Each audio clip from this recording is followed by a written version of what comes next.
Hi students, and a very warm welcome to you. In the previous lecture, we have studied about the basics of Cartesian plane and the distance formula. So in this lecture, we will understand the sectional formula and its applications to find out the coordinates of incenter, centroid, circumcenter, orthocenter and the excenters of a given triangle. Also through solved examples, we will see how to actually apply the sectional formula. So, without wasting any moment, let's get started. Let's take an example. Let us say that this is the x-axis and this is the y-axis, and these two together represent the coordinate plane. Now, if we say that there's a town A at the origin, so this point denotes the position of the town A, and similarly we have another town B, this one. Now, this is the line joining the towns A and B. Now, if we say that the coordinates of point P are 36, 15, that is the abscissa of this point is 36 and the ordinate is 15. Let us say that this is the point C. So the coordinates of point A are 0, 0 and the coordinates of point P, which is the town B, is represented as 36, 15. Now let us say that there is a telecom company who wants to place a tower at the point P, which is between the line joining A and B. So this is the point P at which the tower has been placed. Now this is the perpendicular drawn on the segment BC, and the condition is this point P divides AB in the ratio of 1:2. So this segment divided by this segment is equal to 1/2. So the point P divides the line joining A and B in the ratio of 1:2. Now, what are the coordinates of point P, or what is the position of the tower? So what is the position of the tower in the xy plane? So here P is the point that divides AB in the ratio of 1:2. That is AP by PB is equal to 1/2. And we know the coordinates of the point A as 0, 0 and the coordinates of B as 36, 15. But what are the coordinates of point P? Now this is something we are going to entirely discuss in this lecture. So let's consider the first case, that is the internal division, any point which divides any two points internally in any ratio.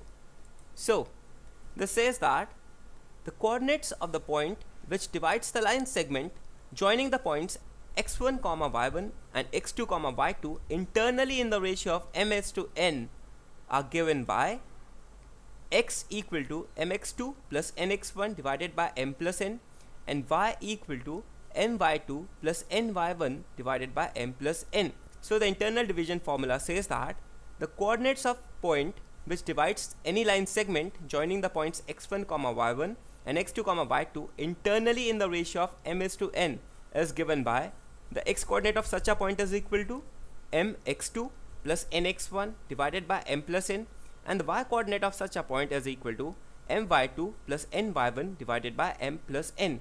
Your x1, y1 and x2, y2 are the 2 points, and m:n is the ratio in which the point P divides these 2 points internally. Now let us try to see the proof of this. Let us say that this is the x-axis and this is the y-axis. The intersection of these two axes is the origin. So this point is represented by 0, 0. Now if we say that this is a point A and this is a point B, the coordinates of A are x1, y1 and the coordinates of B are x2, y2, and we have a point x, y in the line joining A and B, such that this point P divides AB in the ratio of m:n. That is to say that AP divided by PB is equal to m/n. Now given to us is A, which is x1, y1 and B, x2, y2 are the 2 points, and P, x, y divide them in the ratio of m:n. So A and B are the 2 points, and P is a point which divides these 2 points in the ratio of m:n internally. Now to prove that x coordinate of the point P is equal to mx2 plus nx1 divided by m plus n, and similarly the y coordinate of the point P is equal to my2 plus ny1 divided by m plus n. Now we do a construction, that is draw AL perpendicular to OX, PN perpendicular to OX, BM perpendicular to OX. Draw AH and PK perpendiculars from A and P on PN and BM respectively. That is, first of all we draw a perpendicular AL on the x-axis. Similarly, we draw a perpendicular PN from the point P on the x-axis, and we draw another perpendicular BM on the x-axis from the point P. Now we draw AH perpendicular to this segment PN such that AH would be parallel to the x-axis, and similarly from the point P we draw a perpendicular on the segment BM. Let us say that this segment is PK. So AH is perpendicular to PN and PK is perpendicular to BM. So now this is the required figure in which A and B are the 2 points with the coordinates as x1, y1 and x2, y2, and P is a point x, y which divides AB in the ratio of m:n internally.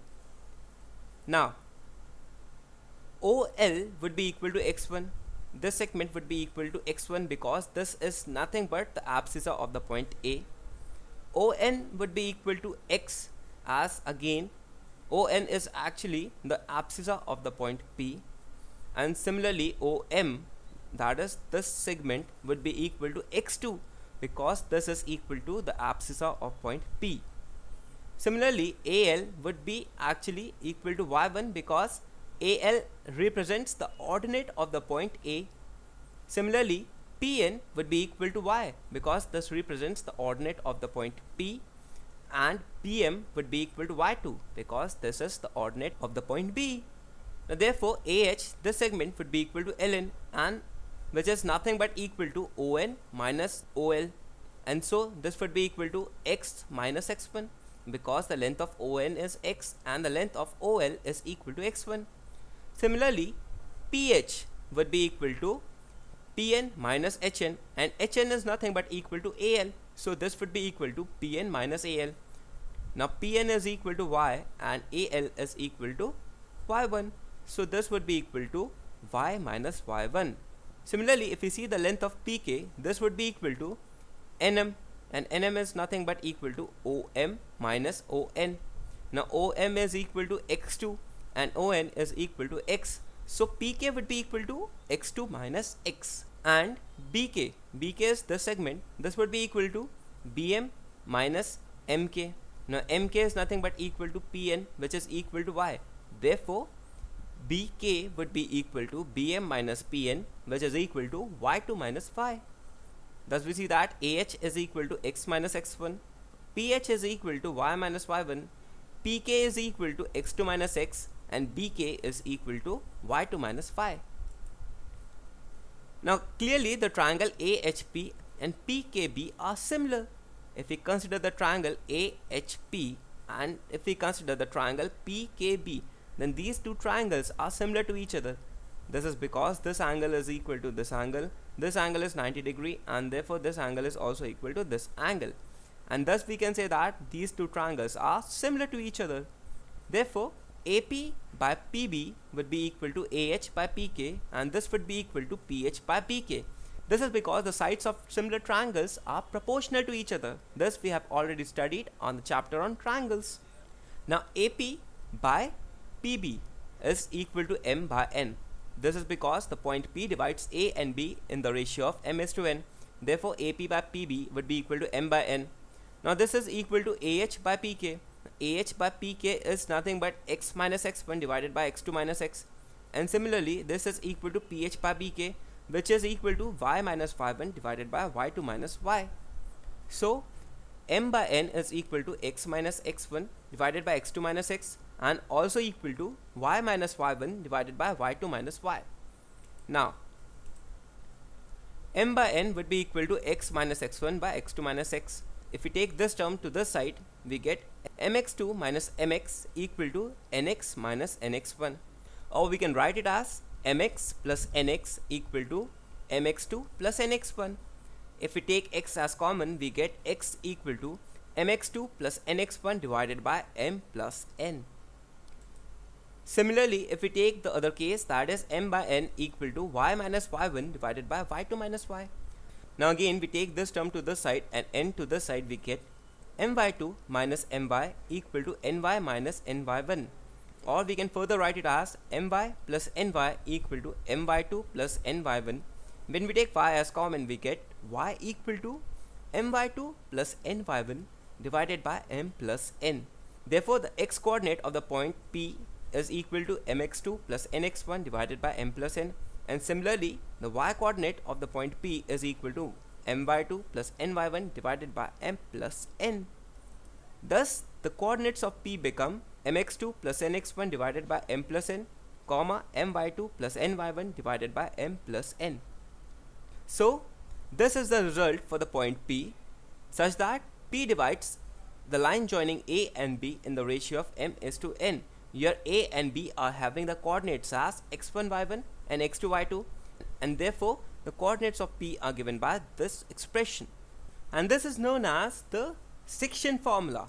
So section formula gives us the coordinates of point P which divide A and B internally in the ratio of m is to n. Now we have seen the case of internal division, that is the point P divides A and B internally in the ratio of m is to n. Now let's try to see how to calculate the coordinates of a point which divide A and B externally in the ratio of m is to n. So this says that the coordinates of the point which divides the line segment joining the points x1 y1 and x2 y2 externally in the ratio of m is to n are given by x equal to mx2 minus nx1 divided by m minus n, and y equal to my2 minus ny1 divided by m minus n. Here x represents the x coordinate or the abscissa of the point P, and which is given by mx2 minus nx1 divided by m minus n, and similarly y represents the y coordinate or the ordinate of the point P, and which is given by my2 minus ny1 divided by m minus n. So let us say that A and B are two such points with the coordinates as x1 y1 and x2 y2, and this is the line joining these 2 points. Now if we say that there's any point P which divides these 2 points A and B externally in the ratio of m is to n, then the x coordinate of point P is equal to mx2 minus nx1 divided by m minus n, and similarly the y coordinate of this point is equal to my2 minus ny1 divided by m minus n. Now we are not going to go into the proof of this result, so we have actually left it as an exercise for you to practice. Now let's see some of the very basic points to remember. Consider a parallelogram ABCD. Now we know that what is a parallelogram. Parallelogram is a quadrilateral where opposite sides are parallel to each other. So let us say that ABCD is any parallelogram with AB parallel to CD and BC parallel to AD. So AC is one of the diagonals, and similarly BD is the other diagonal, and the point of intersection of both these diagonals is represented by O.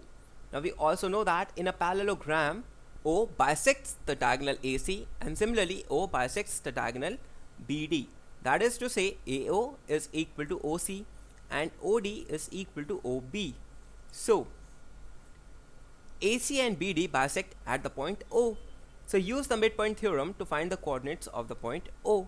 So we see that O is a point which divides AC in the ratio of 1:1, or we can say that O is the midpoint of the segment AC.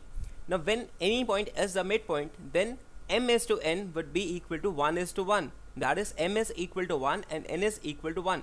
Now we can put these values m equal to 1 and n equal to 1 in the internal division formula to get the coordinates of the point O, and this is known as the midpoint theorem, where we put m equal to 1 and n equal to 1. So this was the case for a parallelogram ABCD. Next, if we consider a rhombus ABCD. Now what is a rhombus? Rhombus is a figure such that all of its sides are equal to each other, and this is actually a type of parallelogram.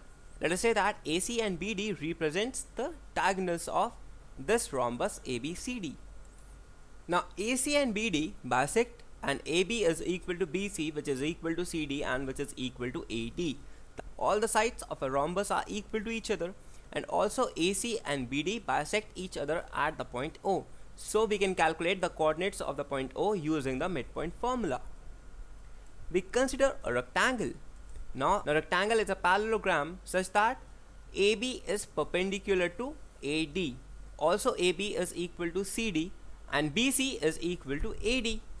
Again, O is the point of intersection of the diagonals of a rectangle. So AC would be equal to BD, as the diagonals of a rectangle are equal to each other, and this is a very special property of a rectangle.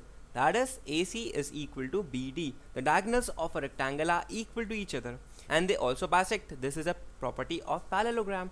Also, AD is equal to BC and AB is equal to CD. So we use these properties to find out the coordinates of the points A, B, C, D. Also, we can find out the coordinates of O by using the midpoint formula. Next is, if we consider a square ABCD. Now, this is a square ABCD. It is a special type of parallelogram such that AB is perpendicular to AD. That is, all the sides are perpendicular to each other. Also, AB is equal to BC, which is equal to CD, which is equal to DA. That is, all the sides are equal to each other. And one more important property is that the diagonals of a square are equal to each other. So, AC and BD bisect each other. This we have already studied. And also they are equal to each other. The diagonals of a square are equal to each other. So, using the midpoint formula, we can calculate the coordinates of the point O. Also, important property of a square is AB equal to BC. So these are some of the properties of the squares, parallelograms, rectangles and the rhombus. This we have looked because these properties are very important while solving problems on the midpoint formula. So let's try to see now how the section formula helps us to find out the coordinates of centroid, incenter, circumcenter, excenters and the orthocenter of any triangle. So let's consider the first case, that is the centroid. Now what is a centroid? Centroid is the point of intersection of all the medians of a triangle. Now what is a median? A median is a line from any vertex to the opposite side such that it bisects the opposite side. If we draw all the medians of a triangle, then the point of concurrency of all these medians is known as the centroid of any triangle. So now let us say that this is any triangle ABC. Now AD is a median of this triangle ABC. Similarly, BE would be another median and CF would be the other median. And the point of concurrency or the point of intersection of all these medians is given by G. So G represents the centroid of the triangle ABC, which is actually the point of intersection of all the medians of any triangle. Now, if we say that the coordinates of the point A are given by x1, y1, the coordinates of the point B are given by x2, y2, and the coordinates of the point C are given by x3, y3,